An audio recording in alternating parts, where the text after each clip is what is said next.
What's the best medicine to keep in your cupboards, or especially over the holiday season? I hope you're all ready and you're gonna have a lovely time, but just in case, these are important things that I keep in my medicine cabinet and I thought I'll share it with you. Now, one important thing to remember is if you've got children, especially anything younger than 13, 14, it's a good idea to have liquid versions of all the medicine, because even if they're the best tablet swallowers, when they're unwell, they might find it a bit tricky. So a couple of things that I always make sure that I cover. One's pain relief. So this is the paracetamol, ibuprofen.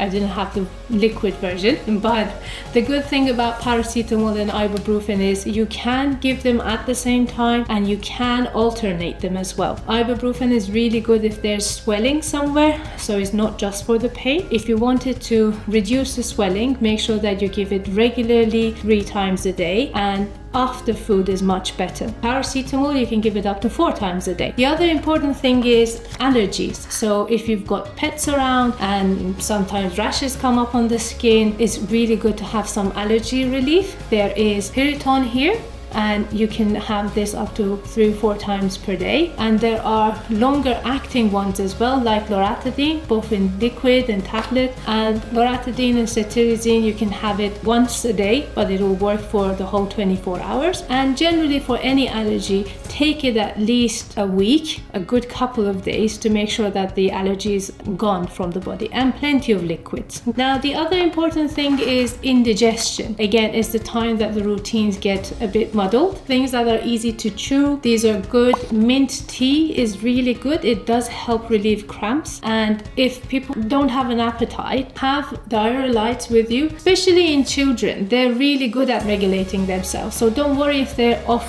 food. But hydration is really important. So the diarrhea and the electrolytes help them keep up with the liquids. If you feel that they're not having liquids and they have fever, that's more of an infection. There's these dextrose as well. They're a good quick pick-me-up of energy. And there is Pepto-Bismol as well. That helps relieve both bloating and cramps too. The other thing you need to be prepared for is cuts and bumps and bruises and all that sort of thing. So the first thing you need to do is actually wash it clear. So if there's any dust or little bits of little particles, trying to remove them as much as possible is really important. There are things like this Dettol. They're quite good, or even tap water. If you can wash it, that's really important. That's really good. Then make sure you cover it with a cream. So Sudocrem is really good because it has like a antiseptic and a barrier quality to it.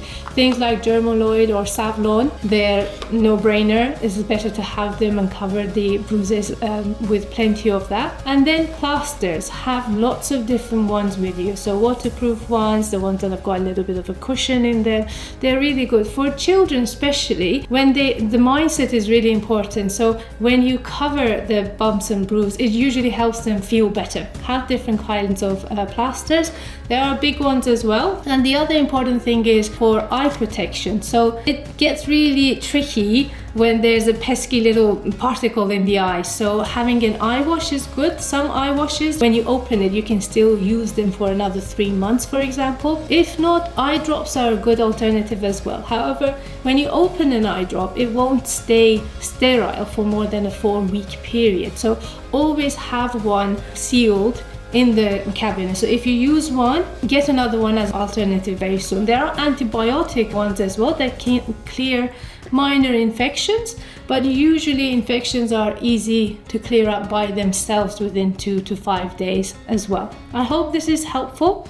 If there's any questions you've got, please reach out to us for safe pharmacy-led support and visit our website. There's a lot of good advice there. Thank you.